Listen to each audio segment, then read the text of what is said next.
It's been a couple of dreadful years for the world of travel and tourism, Minister. Are you still optimistic about the outlook for the future? Yeah, I'm very optimistic for Ireland because I think the tourist industry itself is so resilient that they're responding to all of the changes, making sure that they're out there in the international market.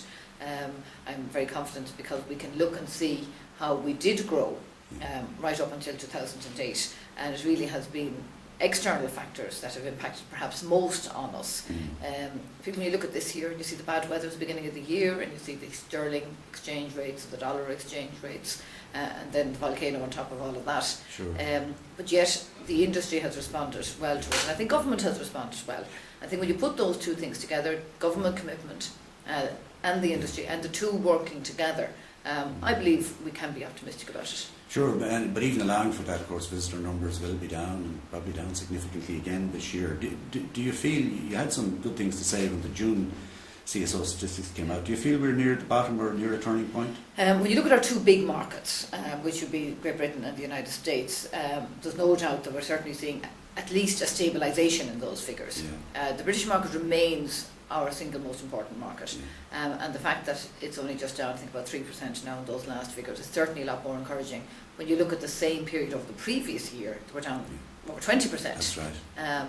And it's not only a reflection on us, it's the fact that the British just are not travelling. Right? So obviously when their economy picks back up, that will help as well. But that change in June, I think, gives us grounds for optimism. And the American market is the one that looked like it had started to stabilise before we even got to the June market. And they're really important for us. And I noticed even when I did some marketing with Tourism Ireland in the States, I think there's still an appetite there. In the United States, so I would be confident that will pick back up. They're beginning to travel again, but I mean the precipitous drop from Britain has to be very worrying. It represents so much of the overall market. I mean, really fresh and new to the industry yourself, is there anything you think that we ought to be doing that we're not doing over there to try and help this turnaround? They're so close to us, they speak the same language, and there's a frustration in the industry that it's slow to... There is. I think marketing is everything with Great Britain and the various elements of the market.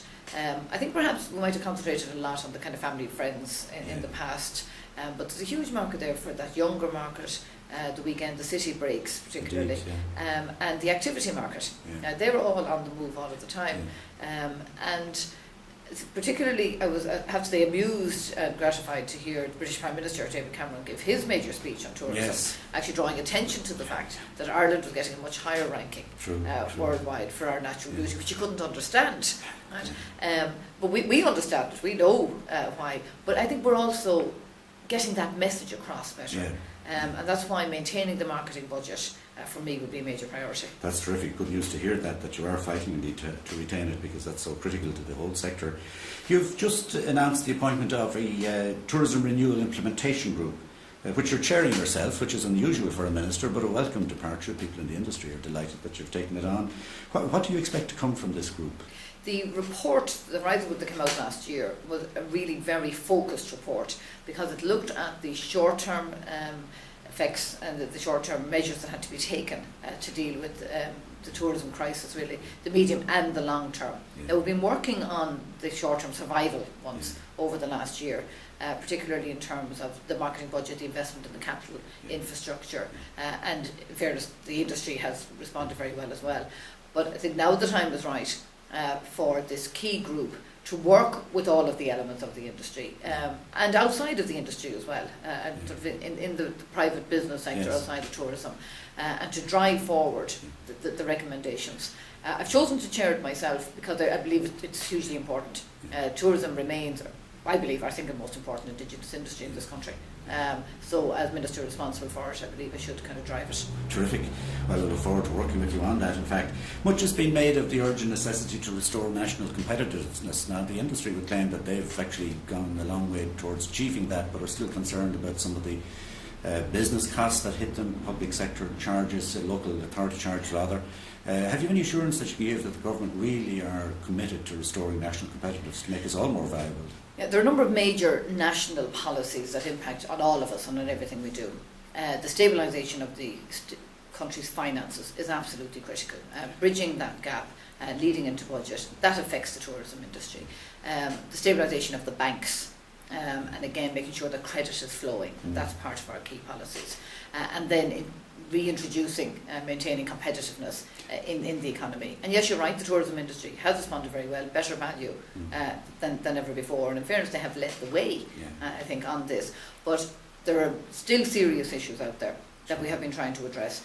Rates is a serious problem.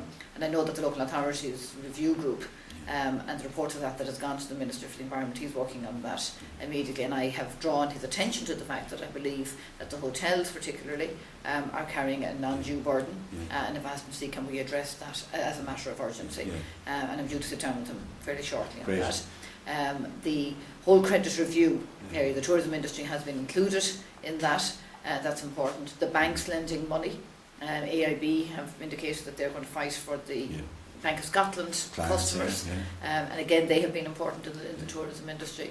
So whether it is local authorities and rates, water charges, where we hope that the spread of the burden can happen, which will relieve some of the pressure for businesses, and the general economic kind of environment in the country, all of those things are things that are priorities for government. Sure.